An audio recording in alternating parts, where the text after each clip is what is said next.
It's Thursday, the 1st of February, and the final month of meteorological winter. Thanks for clicking on to the European Outlook for today, Thursday, 1st of February. The February forecast has now been released.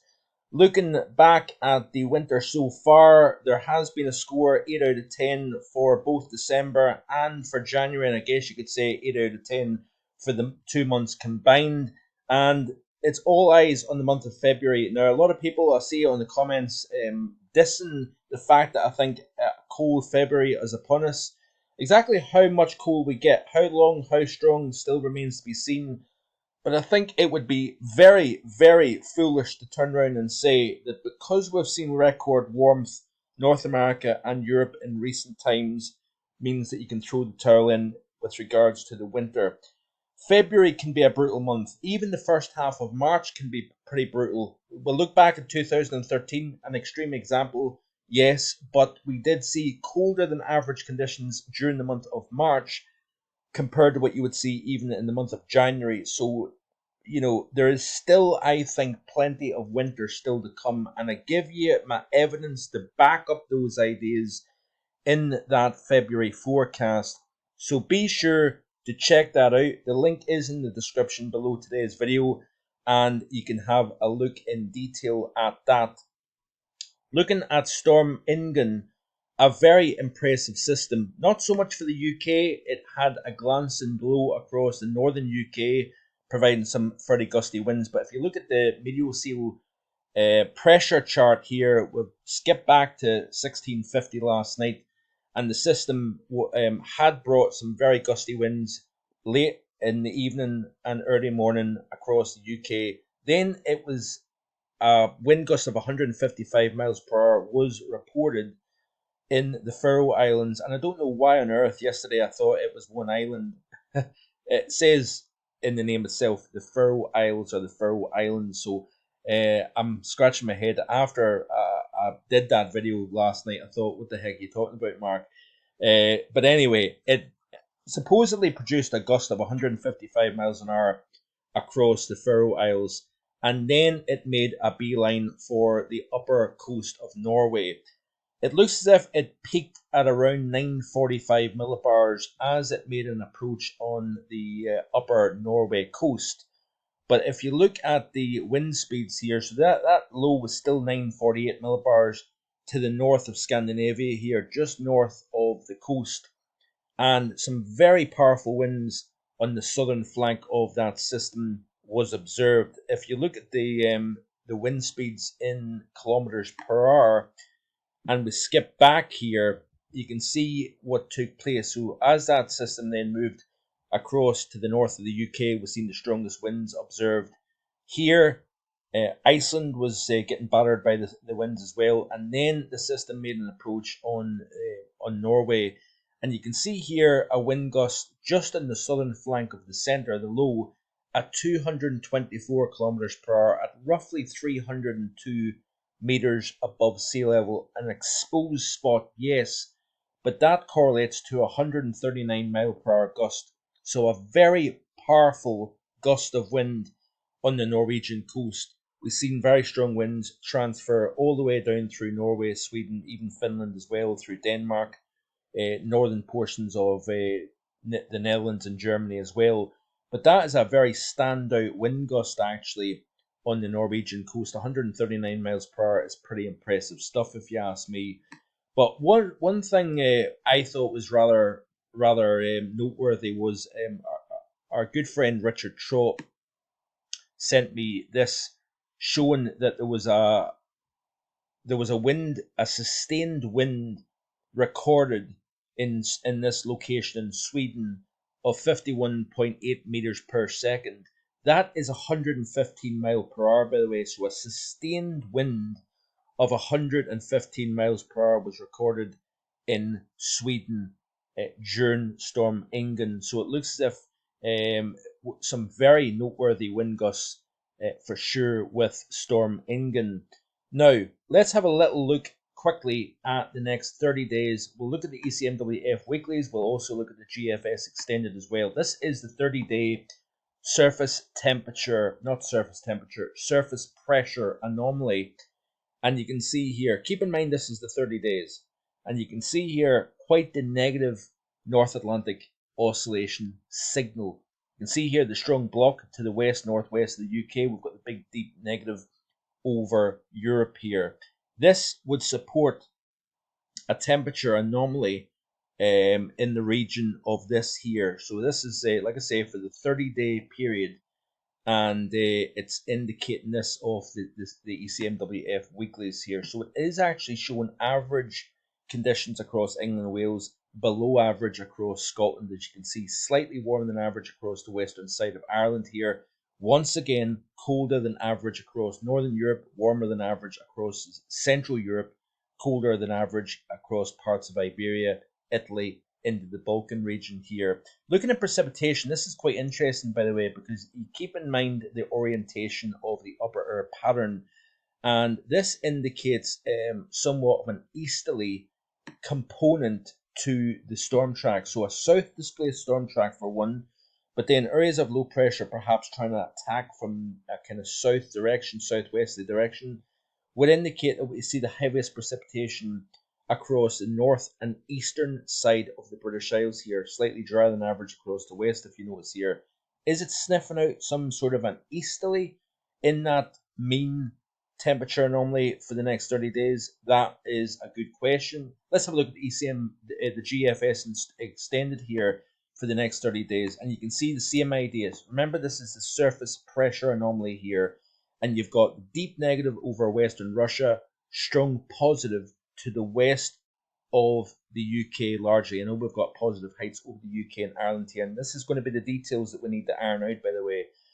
We are entering a transition period of time now. I am fairly confident that the pattern will turn cold during the middle portion of the month. But ironing out the details of the transition periods can be quite messy, quite bumpy, quite turbulent as well sometimes. And through the course of the weekend, and particularly next week is going to be the game changer, I think, to the type of pattern that we've got at the moment versus what I think we're going to during the middle portion of February here. So we've got very interesting and potentially quite exciting times to come, if I'm being honest with you. But this is the temperature anomaly chart for the 30-day period, and the GFS a little bit warmer than what the ECMWF has, given the fact that it's warmer than average across England and Wales, parts of or much of Ireland, slightly colder than average across the north here, and colder than average once again across Scandinavia. Similar to the ECM, we've got actually the precipitation anomaly focused in the eastern side of the British Isles here. So it essentially shows the shutdown of the Atlantic to the west of the UK and Ireland here. Possible storm track a little bit further south here would indicate areas of low pressure coming up from the south, and with the counterclockwise flow around low pressure, it would mean that the precipitation would be coming in from the east here. So that is all very interesting stuff.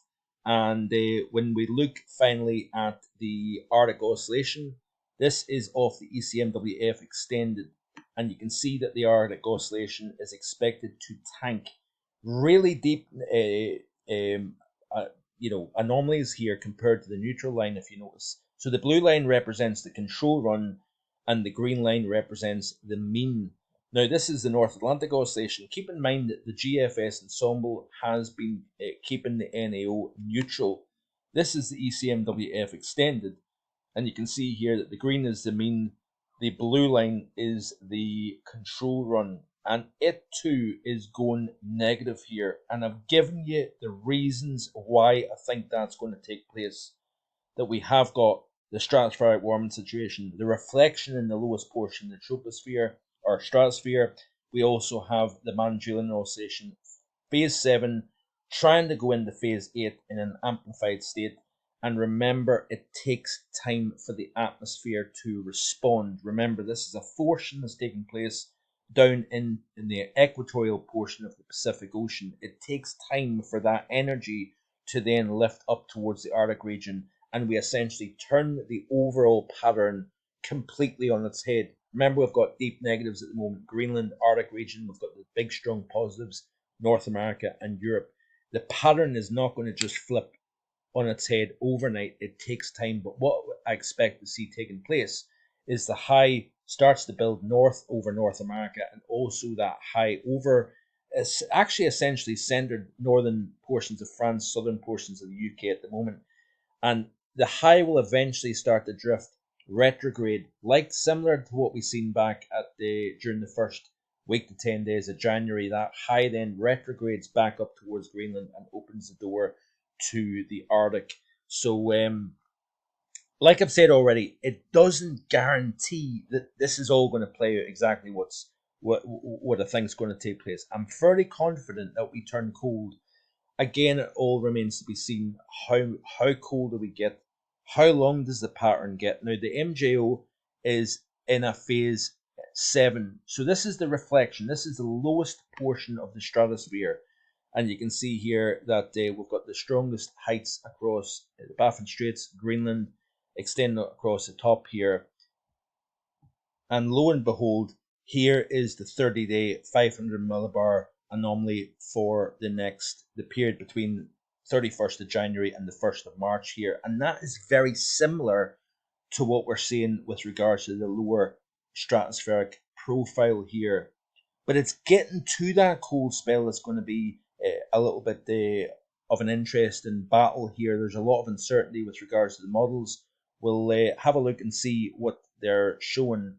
So let's take a look at the GFS first. This is the current overview chart here. We've got squeezing isobars across the north of the UK, strong gusty winds. We've got a system moving across the top.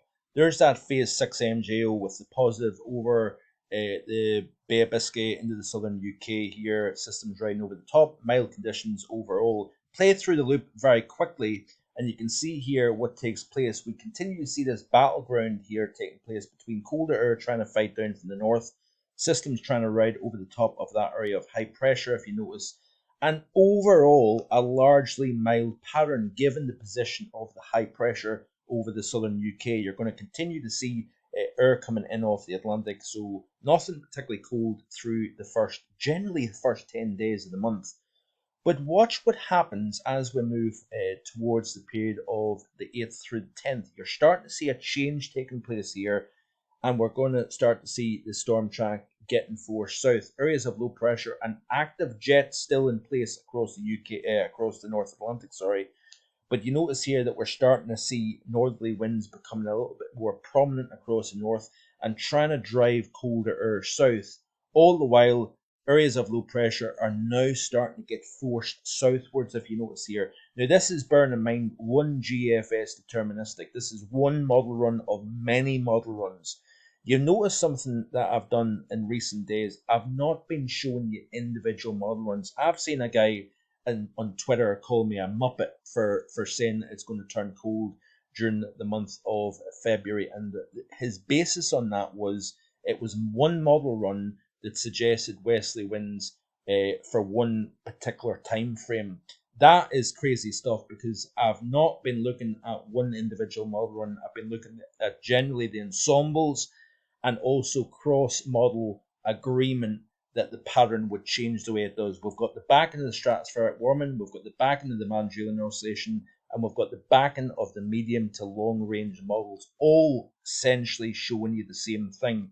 Now, I could understand if none of that was the case, then I would be barking up the wrong tree, and then I would look like a fool in general. But I think it's a crazy statement to make. I've seen other folk saying that it's not going to turn cold. All the evidence is there, folks. The question is, how long and how strong is the cold spell going to be? That is going to be the question. But look at this here, Friday the 9th of February. This is next Friday, indicating a major snow situation across England and Wales. And the models are going to start pointing more and more towards this. I'm not saying that next Friday, 9th of February, is a given, and that's exactly what's going to take place. No, I'm not. But what I am saying is that we have an increased chance of seeing much more colder conditions taking place in the not so distant future. So thanks for watching. Be sure to like, share, and subscribe.